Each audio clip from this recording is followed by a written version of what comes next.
Hey guys, what's up? Sandu here. And today I'll be discussing about the successor to the xDuoo TA-10 DAC and hybrid headphone amplifier that I have reviewed some 2 years ago around here. It was my first video that I've posted on YouTube. Please don't watch it.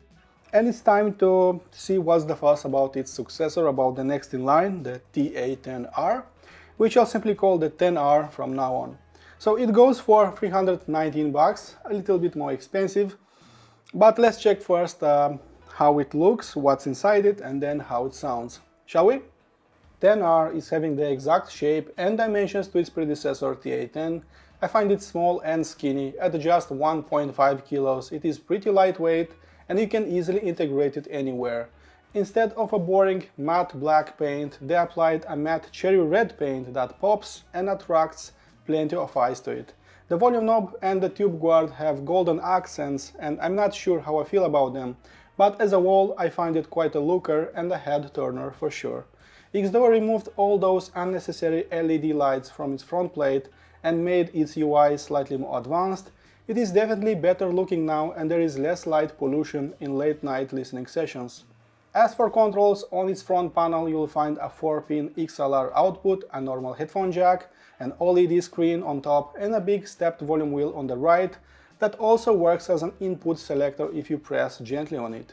Besides the usual USB and RCA line inputs, they also added a much needed coaxial and optical input.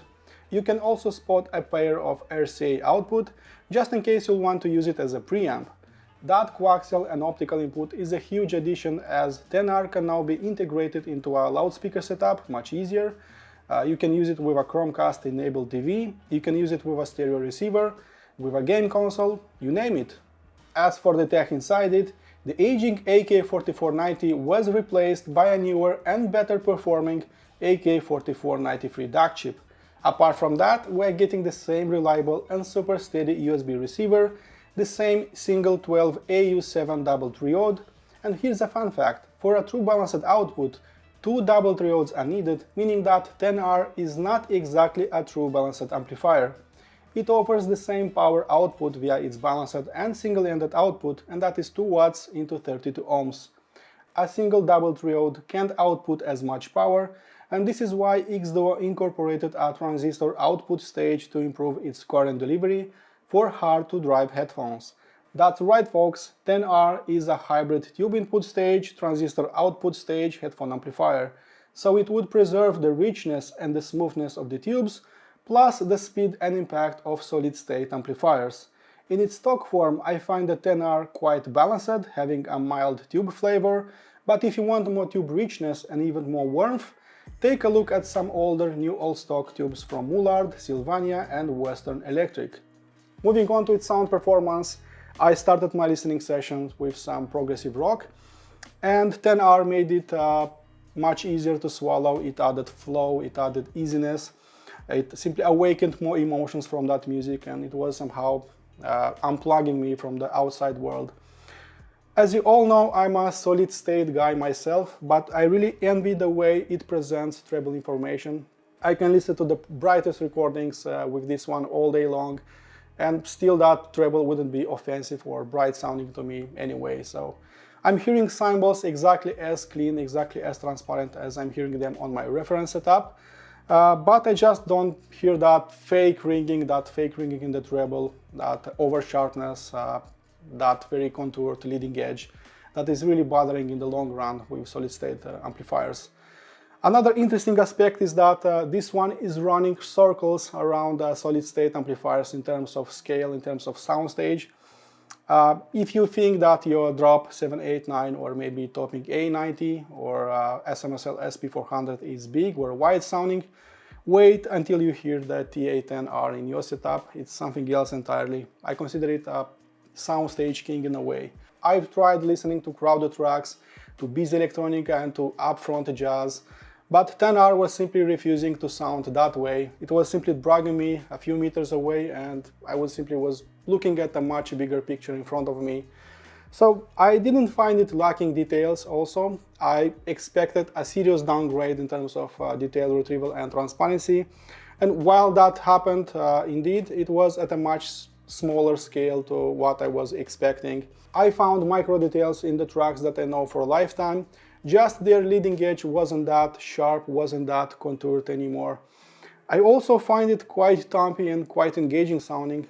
Sure, it isn't that clean and detailed compared to newer solid-state amplifiers, but with older music that has lots of grain, especially in the treble, it's a huge problem solver. As for soundstage and depth, I'm yet to hear a tube-based amplifier, be it hybrid or not, that isn't impressive in terms of soundstage and scale, that is sounding closed in or claustrophobic. That actually never happened with tube amplifiers. Funny thing is that solid-state amplifiers that can cost up to $3,000 are not sounding as open, as wide, and as expansive as 10R is sounding for me. And while I'm in deep love with my benchmark HP4, with Sparkos Labs Aries, with Topping A90, with SMSL SP400, all those can stand a chance versus the small 10R versus the LED in red. It opens the sound pretty nicely, it simply adds more air. The air bubbles around each and every note are also somehow bigger in size. It was something to behold with live music, with classical music as well. It's also much easier to untangle a track and follow a musical note or maybe a voice with a tube amplifier like this, compared to a much pricier solid-state amplifier. You can actually never go wrong with an AKM chipset as a DAC plus a tube output stage. In terms of scale and depth, the little 10R delivered everything I wanted and even more. It has great soundstage capabilities, if only I could borrow the same scale and plant it into my solid-state amplifiers. As for its noise floor, I will tell you right away that IEMs and 10R don't go that well together. So it doesn't have a gain switch, it just has two headphone outputs and a volume control that goes up to 100. And no matter the volume position, there is always a low intensity hum with or without music playing in the background. So FI7 and FI9 picked that up immediately, and it was a lower intensity with something like a Meze Penta and with little dot cookies. But in all honesty, I was expecting all this because xDuoo TA-10, TA-30 and Little Dot Mark III all performed basically the same, so all of them had a slightly dirtier noise floor. So when I moved to portable over-ear headphones like Meze 99 Classics and Sennheiser Momentum 2 line, that noise went lower, much lower. So I was still hearing it, but it was just barely audible. And when I moved to desktop class headphones, even to the most sensitive ones like Kennerton Gallarhorn and Kennerton Magni, I couldn't spot that noise anymore. It was simply noiseless and dead silent. And of course, planar magnetic headphones and desktop dynamic headphones were absolutely dead silent, and all I've heard was a noiseless and trouble-free performance. As for power output, I will give you this. 2 watts into 32 ohms doesn't seem that much, right? But in reality it could drive all my headphones with flying colors, with the exception of one headphone, and that was HiFiMan Susvara. So as you can imagine, IEM's portable headphones were driven fully to their fullest. And the same can be said about desktop dynamic headphones that simply sounded effortless, really ballsy and with their chin up. Desktop planar magnetic headphones performed pretty much the same, so from Quadira 1 to RZH Phobos to Kennerton Wodan to HiFiMan Aria and then to Odyssey LCD4, all of them were fully driven to their maximum potential. So there was authority in the bass, there was sweetness in the mid-range, and of course easiness in the treble. I've heard low and high dynamics pretty easily. It was going up and down like it was a roller coaster, so it was always visceral, always engaging, always effortless sounding. I sincerely didn't expect this kind of performance out of 10R, especially with headphones like HiFiMan Aria or Odyssey LCD4, but I was all wrong. At 75 out of 100 volume-wise, it was already very loud, so it was really mean, very imposing sounding. So its final transistor stage is biased into class A, and that already tells a huge story for me. So now it makes sense why it sounds so bold in the bass and so sweet and dense in the mid-range. I felt all the signs of a well-driven dynamic and planar drivers, and as of right now, 10R is one of the most affordable all-in-one that can easily drive headphones like HiFiMan Aria and Odyssey LCD4.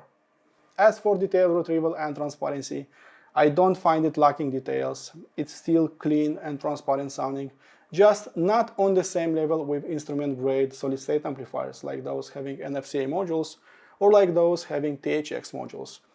In its defense, I will say that it has a grain-free presentation, so you can listen for several hours straight without any kind of listening fatigue.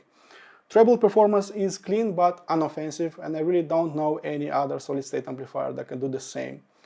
And if ultimate transparency and resolution is important to you, then you might look elsewhere, as 10R is more about the musical experience than about measurements and numbers. As for Transient Response, 10R loves to pound some eardrums. It does it very often, and it does it with a wide variety of music. So after sweeping several albums ranging from jazz, electronica, rock and so on, it was clear to me that 10R can store a higher current and deliver it basically instantly. The lady in red knows how to kick you in the balls. It does it very often. And I'm not joking at all. The amount of punch and sheer slam coming out of this thing is just spectacular. It has more slam than most solid-state amplifiers that I tried, with few exceptions of course. And while I wouldn't describe it as super fast, having super fast decays, when it comes to landing punches, I think this one is quite impressive. The higher capacitance inside it paid off big time, as any track that is full with sub-bass and mid-bass information was more impressive to experience on this thing. As for frequency response, I find it having a pretty powerful bass delivery, so it's not that often when a tube-based amplifier will be recommended for electronica music. So yes, it's a little bit elevated, and yes, it stands out quite often, but who cares when all that sounds pretty amazing. Its mid-bass is pretty much the same, so a little bit elevated, but it's fuller and warmer sounding in here.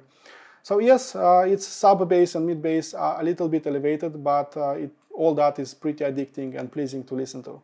Midrange is simply the best part of this amplifier, so there is simply more warmth in here. It sounds fuller bodied, there is more meat to the bone, so it's heavier sounding as well. Solid-state amplifiers don't stand a chance versus the little 10R in terms of mid-range performance. I really like the way that it presents violins, guitar strings, piano, voices also sounded louder but yet clearer and carried simply more emotions. Mid-range performance is simply immaculate, and I wish I could borrow some warmth and plant it into my linear and neutral sounding amplifiers. I find this treble quite extended, so it's loud, it's clear, but I just don't hear that over sharpness, that over ringing that I'm normally hearing with solid-state amplifiers. So treble is just articulate and clean, but without any kind of brightness.